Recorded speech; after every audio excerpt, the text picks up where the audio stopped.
Normal ہوتی ہے کہ اس میں بہت زیادہ برڈن اس کو جو مریض ہے اس کے جو ورثہ کو ہوتا ہے؟ مرزا صاحب آپ نے بہت اچھا سوال کیا ہے. دیکھیں ایک پیشنٹ جو ہمارے پاس آتا ہے وہ ایک ڈپریشن میں آتا ہے, تو وہ آلریڈی جو ڈپریشن میں ہے اگر ہم اس پہ زیادہ برڈن ڈالیں گے تو وہ مزید ڈپریشن میں جائے گا, مزید اس میں وہ اس کا وہ پریشانی بڑھے گی. تو ہم کوشش کرتے ہیں کہ جس حد تک ہو سکے اسے ریلیکٹنٹ کریں, اسے فیسیلیٹیٹ کریں. آسان شرائط ہیں, آسان شرائط ہیں, کچھ بھی نہیں ہے. جو پیشنٹ ہم کوشش کرتے ہیں جو جس لیول پہ ان کا تحصیل ہیڈ کوارٹر ہاسپٹل کی حد تک جو بھی علاج ہے وہ اگر ہمارے پاس آ جاتا ہے تو ہم کوشش کرتے ہیں کہ اس کو زیادہ سے زیادہ فیسیلیٹیٹ کیا جائے. تحصیل ہیڈ کوارٹر ہاسپٹل کی اگر ہم بات کریں تو یہاں پر ایک پیشنٹ ویلفیئر سوسائٹی بنی ہوئی تھی جس کو ہم دیکھ رہے ہیں کہ کافی عرصے سے وہ غیر فعال ہے ہماری نظر میں. تو آپ اس کے بارے میں کیا کہتے ہیں؟ دیکھیں سوسائٹی غیر فعال نہیں ہے, البتہ یہ ہے کہ ہماری جو پیشنٹ ویلفیئر سوسائٹی ہے اس کے موجودہ صدر محترم حفیظ الرحمان قریشی صاحب ہیں, بڑے سینئر جو ہیں وہ سوشل ورکر ہیں جڑاں کے, کافی آپ کہہ لیں کہ سینئر سٹیزنز ہیں, ان میں ان کو آپ گن سکتے ہیں. تو اچھا کام کرتے ہیں, اللہ تعالیٰ ان کو صحت دے. پچھلے کچھ دنوں سے ان کا وہ جو ہے نا آرتھو کا کوئی آپریشن ہوا تھا, لیکن الحمدللہ پیشنٹ ویلفیئر سوسائٹی اچھا کام کر رہی ہے. ہم اب بات کریں خاص کر جو معذور افراد کی ہے, تو آپ بتائیے کہ معذور افراد جو ہیں ان کو جو سرٹیفکیٹ دینے کا جو سلسلہ شروع ہوا ہے اس کا طریقہ کار کیا ہے, یہ ذرا ہمارے ناظرین کو بتائیں. بہت اچھا آپ نے پوائنٹ ریز کیا ہے. معذوری سرٹیفکیٹ جو ہے نا وہ معذور کے لیے بہت ضروری ہے, کیونکہ پنجاب گورنمنٹ نے یہ صوبائی ایک سبجیکٹ ہے اور ہر صوبے کا اپنا اپنا اس پہ جو ہے وہ انہوں نے باقاعدہ آئین بنا ہوا ہے.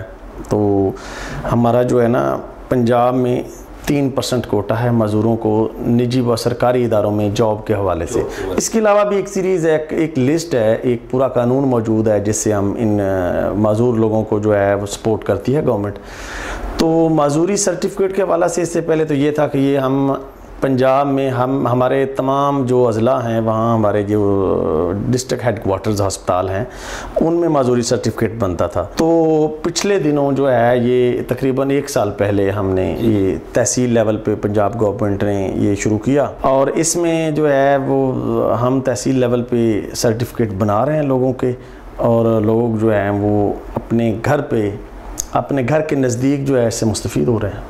اس کا طریقہ کار بھی ویسے جیسے میں نے سوال میں کیا تھا, جو مستحق مریض ہیں ان کو جو آپ اپنے پاس جو رجسٹرڈ کرتے ہیں, تو اس کا بھی آسان ہی فارمولہ ہے؟ ایک پروسیس تو ہوتا ہے نا, کوئی بھی کام کرنا ہے. ابھی معذوری سرٹیفکیٹ ہے تو جتنے اس کے فوائد ہیں اس کے ساتھ ساتھ وہ اگر مطلب وہ پروسیس اڈاپٹ نہ کیا جائے تو اس میں ہماری بھی مجبوریاں ہوتی ہیں, لیکن یہ اتنا کوئی کمپلیکیٹڈ نہیں ہے, انتہائی سادہ سا اس کا طریقہ ہے. اس حوالے سے ہم نے ادھر تحصیل جڑاں کے تعلیمی ادارے ہیں یا ہمارے جتنے سرکاری دفاتر ہیں, NGOs ہیں, ان کے ساتھ مل کے ہم نے آگاہی پروگرامات کیے ہیں تاکہ لوگوں کو زیادہ سے زیادہ اس حوالے سے آگاہ کیا جائے. تو اس کا پروسیس کچھ یوں ہے کہ ہم نے ایک معذوری سرٹیفکیٹ بنانے کے لیے ایک اپلیکیشن فارم بنایا ہوا ہے, وہ میرے پاس بھی موجود ہے. ہمارے یہ سول ہسپتال کے ساتھ جو نزدیکی فوٹو کاپی شاپس ہیں ان سے بھی مل جاتا ہے. فارم فل کر کے جو معذور ہے اس نے ہمارے پاس آنا ہوتا ہے. معذوری کی 4 کیٹیگری ہیں. پہلے نمبر پہ آپ جو ہے نا کہہ لیں کہ ویژولی امپیئرڈ پرسن, جو آنکھوں سے بصارت سے محروم لوگ ہوتے ہیں. دوسرے نمبر پہ ذہنی معذور لوگ. پھر جسمانی معذور لوگ, جسمانی معذوری میں کوئی بھی معذوری ہو سکتی ہے, جسم کے کوئی ایمپوٹیشن ہو سکتی ہے, یا کوئی بھی پیرالائزڈ کوئی ہے, یا کسی کا کوئی ہاتھ پاؤں نہیں ہے, اور مطلب وہ یہ معذوری ہے. اور چوتھے نمبر پہ جو گونگے بہرے لوگ ہیں, گونگے بہرے, تو یہ چاروں کیٹیگریز کو جو ہے نا وہ معذوری سرٹیفکیٹ جاری کیے جاتے ہیں. ہماری جو گونگے بہرے لوگ ہیں بالکل ان کے لیے آڈیو میٹری کا ہونا ضروری ہے. ابھی ہمیں اس کے علاوہ ہم کیسے گیج کر سکتے ہیں کہ یہ بندہ جو ہے یہ گونگا ہے. اس کے علاوہ بھی اگر کوئی معذوری میں کمپلیکیشنز آ رہی ہیں, کوئی ایسی کوئی دقت ہمارے اسپیشلسٹ کو ہے تو وہ ان کو ریفر کر دیتا ہے. چونکہ وہ بڑے ٹیچنگ ہاسپٹل میں تو زیادہ فیسلٹیز ہوتی ہیں. 1 مہینے میں 1 دفعہ ہمارا بورڈ ہوتا ہے یہاں پہ. اس میں نا ہم نے کیا ہوا ہے تھرسڈے کو, جمعرات کو, ہر مہینے کی دوسری جمعرات کو, کیونکہ اگر ہم کوئی تاریخ مقرر کر لیتے ہیں تو اس میں وہ اس ڈیٹ کو چھٹی بھی ہو سکتی ہے. معذور کے لیے جو ہے نا وہ اتنا آسان نہیں ہوتا کہ وہ بار بار آئے. ہر منتھ پہ جو بیٹھتا ہے تو اس کے لیے آپ کوئی ایڈورٹائز بھی کرتے ہیں, کوئی ڈیٹ اناؤنس بھی کرتے ہیں تاکہ لوگوں کو پتہ چل جائے کہ فلاں ڈیٹ پہ جو بورڈ نے بیٹھ رہے ہیں وہاں پر معذور افراد جو ہیں وہ اپنا مکمل جو سرٹیفائڈ اپنے آپ کو کروا سکتے ہیں؟ بالکل ہوتی ہے. ہمارے پاس جو معذوری کے لیے اپلیکیشن لے کے آتا ہے اس پہ ہم نے باقاعدہ ایک فارم، ایک پورا پیپر ہے جو ہم اسے رسید کے طور پہ دیتے ہیں اور اس پہ لکھ دیتے ہیں کہ کمنگ بورڈ جو ہے اس کی فلاں ڈیٹ ہے، آپ نے فلاں تاریخ کو اتنے بجے ہمارے پاس آ جانا ہے. کیونکہ ہم نے کوشش کرنی ہے کہ معذور کو جتنا ہو سکے وہ فیسیلیٹیٹ کیا جائے. Social welfare department, health department, labour department اور جو ہے ٹیوٹا، یہ سارے ڈپارٹمنٹ جو ہیں یہ ان کا ایک نمائندہ ہوتا ہے جن کی موجودگی میں ہم جو ہے معذور کو وہ معذوری سرٹیفکیٹ دیتے ہیں. ٹیپٹا جو ہے وہ معذور افراد کو ووکیشنل تعلیم کو ہنر، وہ وہاں پر بھی کوئی سیٹیں ہیں ان کے لیے؟ جی بالکل. ٹیپٹا جو ہے وہ اپنا ان کو ٹیکنیکل ٹریننگ دیتا ہے. ٹیپٹا کے ساتھ ساتھ ہمارا ادھر سوشل ویلفیئر ڈپارٹمنٹ میں نشیمن ایک ادارہ کام کر رہا ہے، وہاں پہ بھی وہ ہم اسپیشلی وہ معذوروں کے لیے ہے. ایک نگلیکٹڈ سیگمنٹ ہے ہماری سوسائٹی کا، تو اسے سوسائٹی پہ بوجھ بننے کے بجائے ہم سود مند شہری بنائیں اور یہ خود بھی کمائے اور اپنے اہل و عیال کو، اپنے گھر والوں کو بجائے بوجھ بننے کے ان کے لیے ایک جو ہے نا ایک سود مند شہری بنے.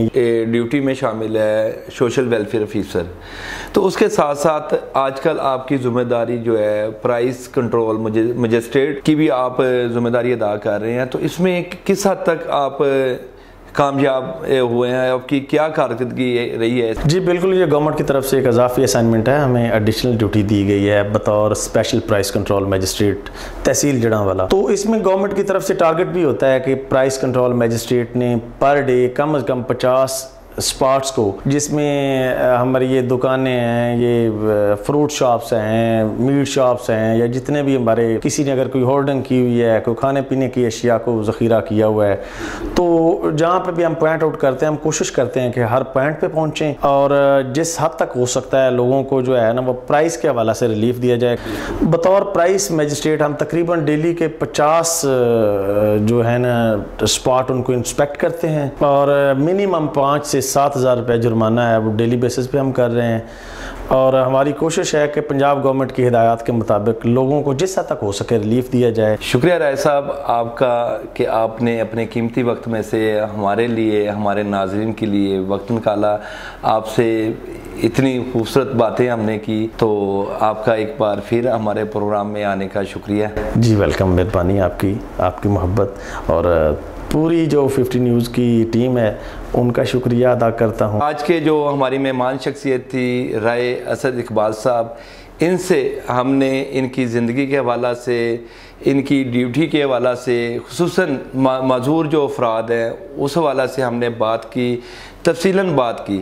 تو امید ہے کہ آج آپ کو ہمارا پروگرام پسند آئے گا. اسی کے ساتھ اپنے میزبان سلطان مرزا اور ہماری ٹیم کو اجازت دیجیے. اللہ حافظ. پاکستان زندہ باد.